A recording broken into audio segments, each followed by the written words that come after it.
दोस्तों स्वागत है आप सभी का आपके अपने YouTube चैनल प्राइम प्रभाकर पे। दोस्तों आज की इस वीडियो में हम देखेंगे second part Shreya Upadhyay ma'am की कॉपी का, जिनकी की यूपी पीसीएस में सेकंड रैंक थी और ये डीपीआरओ के पोस्ट पे चयनित हुई थी। तो उसमें हमने जो पहली वीडियो आपको प्रोवाइड कराई थी 5 क्वेश्चन देखेंगे और आज की इस वीडियो में हम उसी जो पीडीएफ है उनकी आंसर राइटिंग की उसको आगे बढ़ाएंगे। और आपको पता है ये यूपीएससी हिंदी के टेस्ट पे उन्होंने टेस्ट दिया था, तो उसकी वाली ये कॉपी है। ठीक है, बाकी इस कॉपी को मैंने अपने टेलीग्राम पे ऑलरेडी डाल रखा है, आप सबने नहीं देखा है तो जा करके देख लें।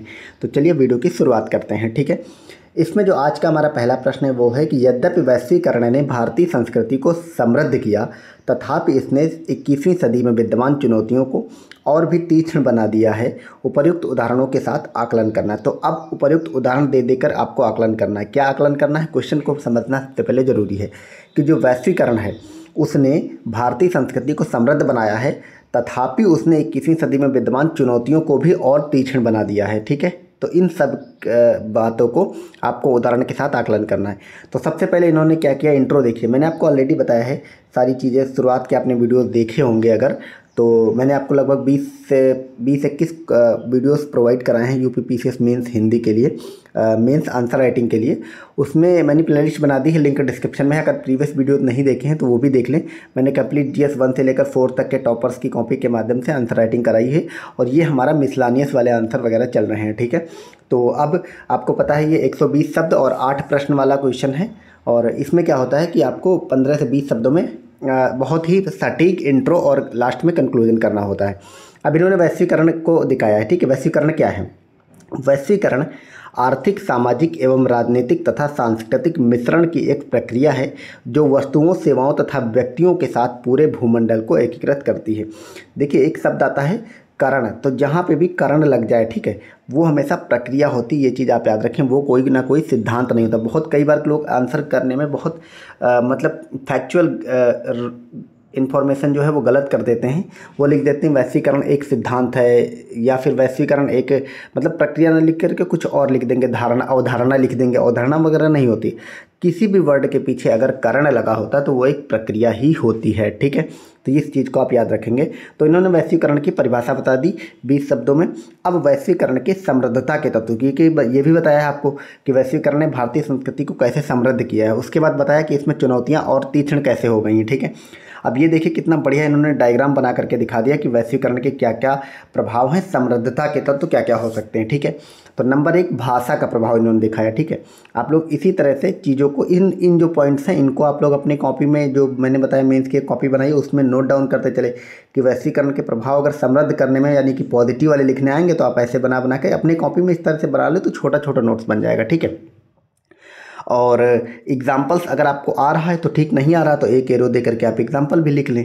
इसी तरह आप लोग एग्जाम में मेंस की जो टॉपर्स की कॉपी होती है उनको देखने का उद्देश्य हमारा क्या होता है कि हम ना सिर्फ इस आंसर को, अभी वैसे तो मैं मतलब इसको पढ़ते हुए चला जाऊँ लास्ट तक, इसको एंड कर दूँ, आपका आंसर 5 मिनट में पूरा हो जाएगा।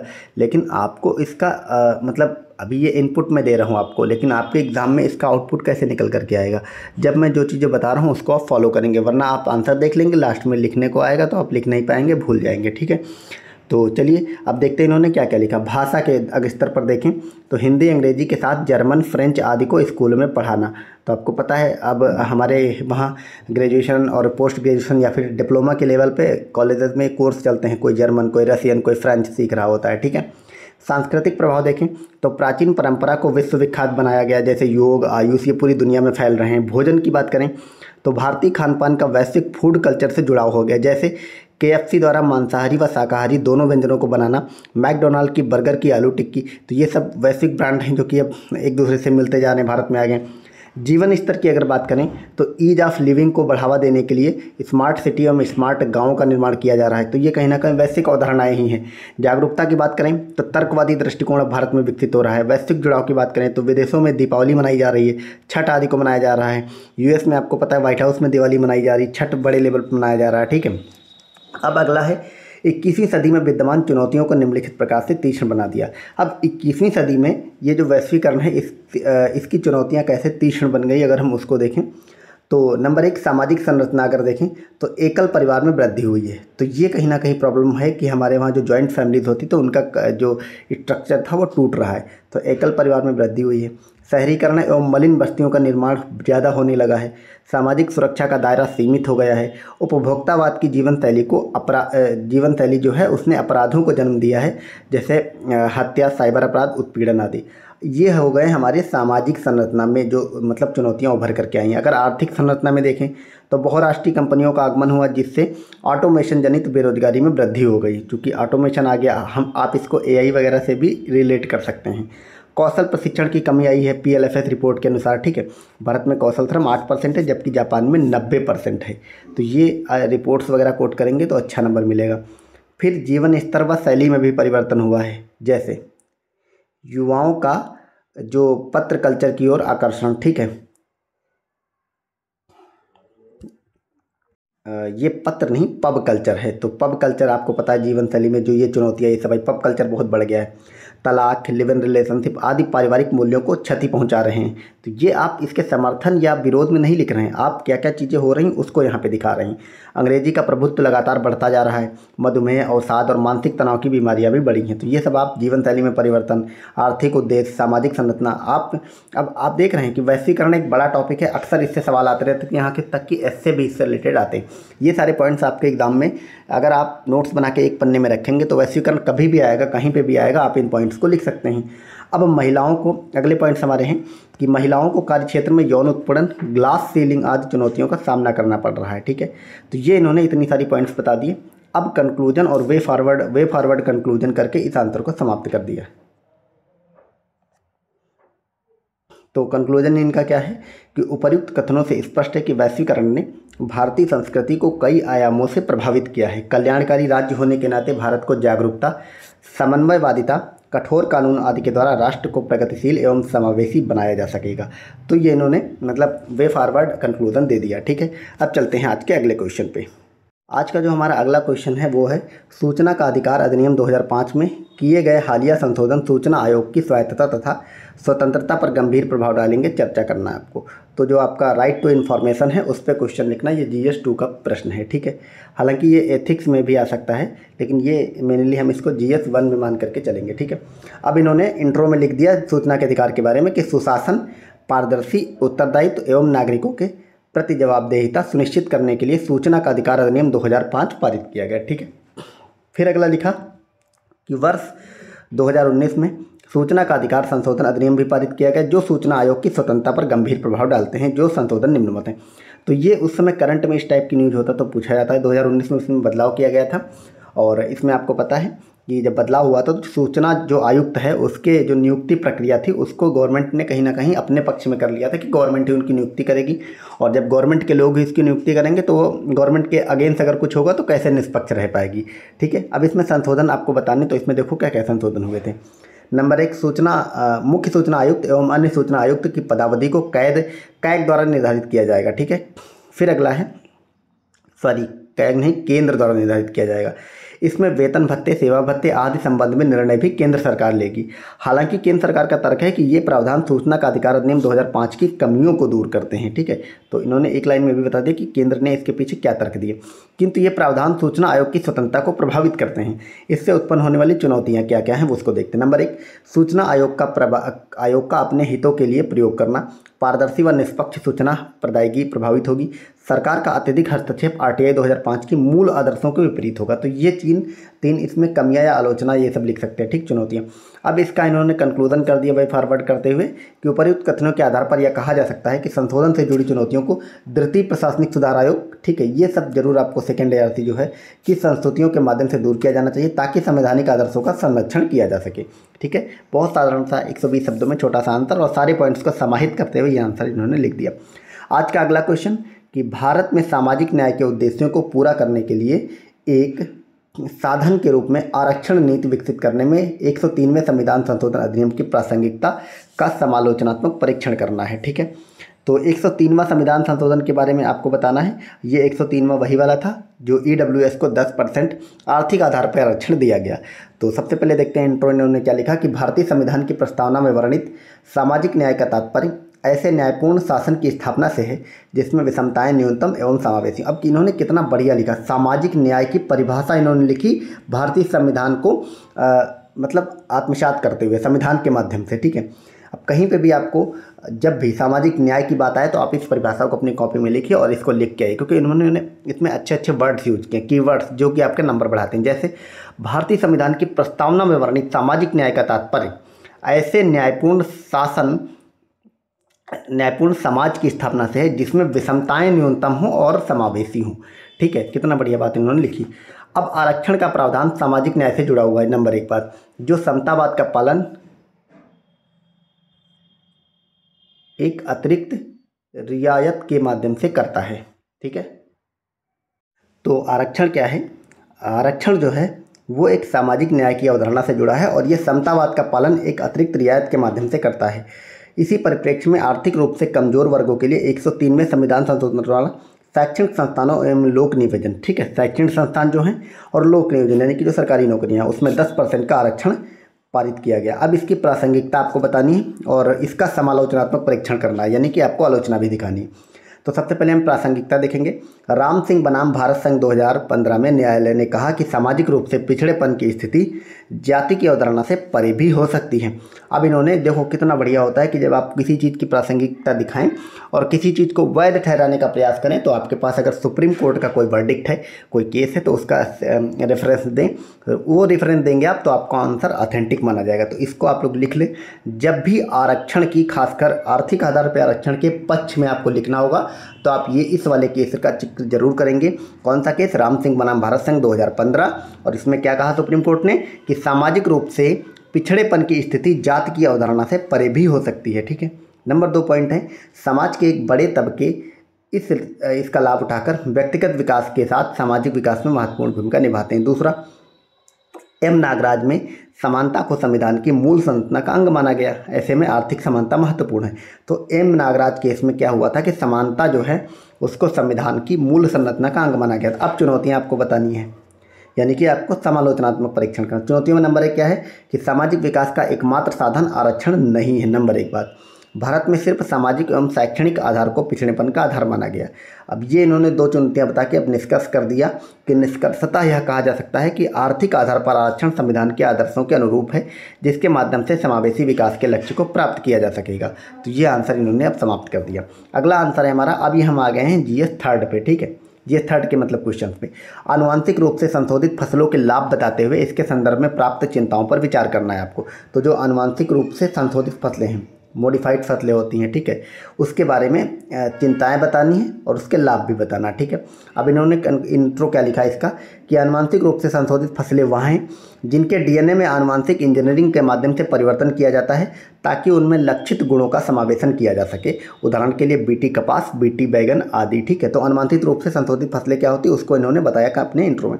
अब इसके लाभ बताए, कितना बढ़िया इन्होंने डायग्राम के माध्यम से। तो लाभ बताए, लाभ लिख दिया और इन्होंने डायग्राम निकाल। देखो इनको जो डायग्राम है इनकी, अगर आपने पुरानी वाली वीडियो जो जस्ट इससे पहले थी वो वाली और ये वाली अगर देखी है तो इनमें क्या है कि इन्होंने हर एक क्वेश्चन में जो डायग्राम बनाया है वो अलग तरह का बनाया है ताकि डायग्राम की डाइवर्सिटी इनके आंसर में बनी हुई है। ठीक है, तो देखते हैं लाभ क्या है। नंबर 1 क्या है कि उत्पादकता में वृद्धि अर्थात खाद्य सुरक्षा सुनिश्चित होगी। नंबर 2, किसानों की आय दोगुनी करने में सहायक होगी। और फिर तीसरा है कृषि लागत को न्यून करेगा।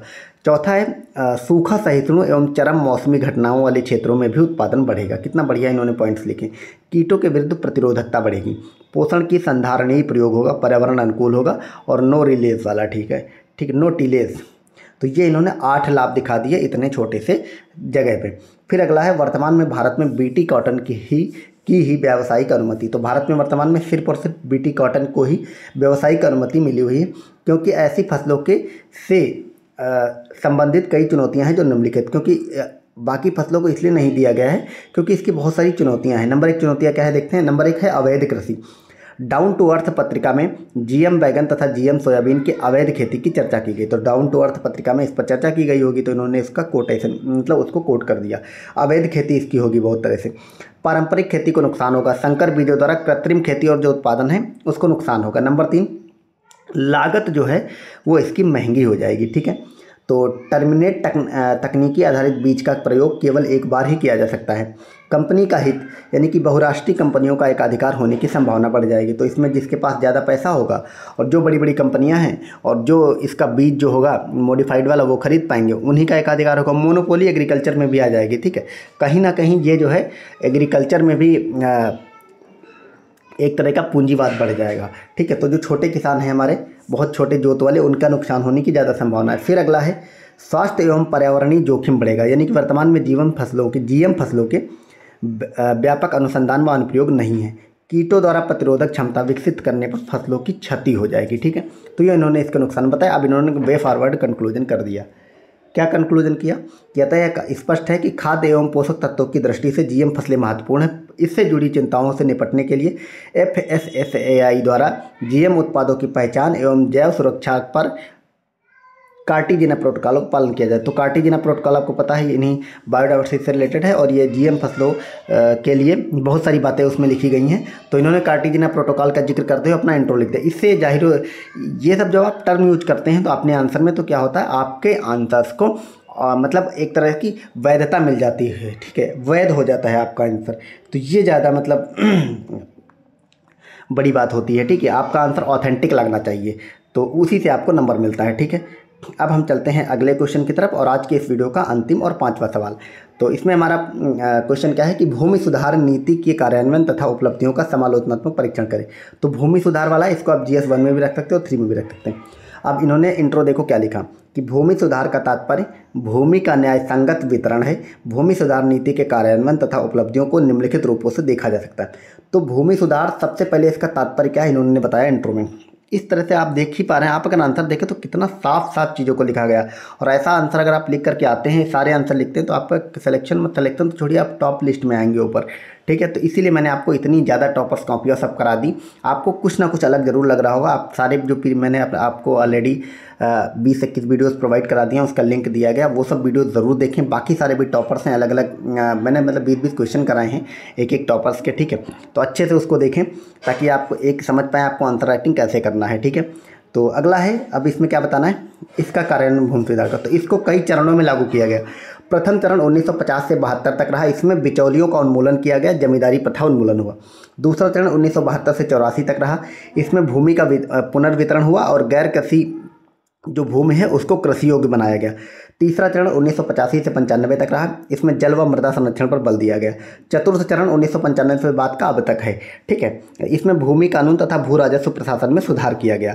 अब इन्होंने अगला पॉइंट क्या लिखा कि भारत में सामाजिक न्याय एवं कृषि विकास के लिए भूमि सुधार अत्यंत महत्वपूर्ण है, किंतु वर्तमान में इसके क्रियान्वयन एवं उपलब्धियों के संदर्भ में कई चिंताएं हैं। नंबर 1 क्या है, हदबंदी। NSSO रिपोर्ट में कहा गया है कि मध्यम व बड़े किसान जो केवल 3.5% हैं, उनका स्वामित्व कुल भूभाग का 37.72%। तो ये इन्होंने उस समय की लेटेस्ट सर्वे देखा था। आप लोग भी इस तरह का डेटा यूज जरूर करें, हालांकि वो लेटेस्ट वाला देख लें।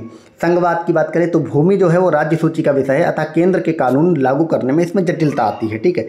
तो ये सब कहीं ना कहीं इसमें उपलब्धियों के संदर्भ में चिंताएं हैं। संघवाद प्रभावित होगा, हदबंदी, ठीक है। अब है उच्च मुकदमे बाजी। तो आपको पता है नीति आयोग ने ऐसा कहा कि भूमि विवादों के निस्तारण में औसतन 20 वर्ष लगते हैं, जिसके कारण विकास प्रक्रिया बाधित होती। अब इस वाले में कुछ भी लेटेस्ट नहीं होगा, इसको आप कोट कर सकते हैं। जब भी कृषि से संबंधित बात है, सिर्फ इसकी बात नहीं कि मतलब आपको भूमि वितरण पे बात है, ठीक है। जब भी कृषि की चिंताओं में कोई भी बात है आपको लिखना है, आप इसको कोट करके आइए। नीति आयोग ने ऐसा कहा है कि भूमि विवादों का जो निस्तारण है उसमें औसतन 20 वर्ष लग जाते हैं। तो आप एक एक आंसर्स के जो पॉइंट्स मिल रहे हैं उसको अलग अलग जगह पे यूज कर सकते हैं, ठीक है। एग्रीकल्चर पे SC आया, उसमें भी यूज करिए। कॉमन प्रॉपर्टी रिसोर्सेज, तो इसकी परिभाषा में अस्पष्टता है, ठीक है। तो कौन सी कॉमन प्रॉपर्टी होगी, कौन से रिसोर्स कॉमन होंगे, तो वो अभी तक स्पष्ट परिभाषित ही नहीं है गवर्नमेंट के द्वारा से, ठीक है। जो जनता की ओर से अनुचित हस्तक्षेप का कारण भी बनती है। तो जब स्पष्टता है नहीं तो उसमें क्या होता है कि जो भी जिसकी लाठी उसकी भैंस वाली बात हो जाती है। जो मजबूत लोग होते हैं, जिनका पास पैसा ज़्यादा होता है या पॉलिटिकल पावर या फिर जो भी पावर में फुल लोग हैं, वो लोग उसका अतिक्रमण कर लेते हैं, ठीक है। उपरोक्त चुनौतियों से निपटने के लिए निम्न प्रयास किए जा रहे हैं। क्या क्या प्रयास किए जा रहे हैं? नंबर 1, PM स्वामित्व योजना के तहत भूमि रिकॉर्ड एवं ई संपत्ति कार्ड जारी किया गया है। ई ग्राम स्वराज पोर्टल पर भूमि की जानकारी उपलब्ध है। लैंड बैंक, ठीक है, लैंड बैंक द्वारा भूमि का न्याय संगत वितरण। तो ये 3 पॉइंट्स गवर्नमेंट कर रही है। अब इसको कंक्लूजन करते हैं कि अतः स्पष्ट है कि प्रभावी भूमि सुधार नीति द्वारा सामाजिक तथा आर्थिक न्याय के लक्ष्य एवं समावेशी विकास को सुनिश्चित किया जा सकता है। तो ये सारे पॉइंट्स से जो आपको आंसर्स में डालने होते हैं कि सामाजिक न्याय, आर्थिक न्याय, समावेशी विकास, ठीक है। तो ये सब आपके कंक्लूजन लिखने के माध्यम होते हैं। तो आज की इस वीडियो में हमने 5 क्वेश्चन देख लिए। अब आप लोग कमेंट करके मुझे बताएं कि आपको ये वीडियोस कैसे लगे। ये जो मेरे सेशन चल रहे हैं 5-5 क्वेश्चन के, वो भी टॉपर्स की कॉपी के माध्यम से, इसमें बहुत सारे पॉइंट्स निकल करके आते हैं, तो उन सबको आप लोग नोट डाउन करा करिए। बाकी ये मेरी सीरीज़ कैसी चल रही है, मैंने आपको बहुत सारे वीडियोस प्रोवाइड करा दिए, लिंक डिस्क्रिप्शन में है। बाकी वीडियोस भी देखें जिन लोगों ने नहीं देखा। जो नए लोग हैं वो जुड़ रहे हैं, वो लोग चैनल को सब्सक्राइब कर लें। इस पर मेन्स के लिए बहुत जब तक आपका पेपर होगा 29 जून से, तो अभी तो रिज़ल्ट नहीं आया है, तो अभी हमारी ये रैंडम सीरीज चल रही है टॉपर्स की कॉपियों को। उसके बाद हम GS 1 से लेकर के 6 तक एसए के, हिंदी के सेशंस, अलग अलग आंसर राइटिंग, सब इसको फ्री में आपको करवाया जाएगा, ठीक है।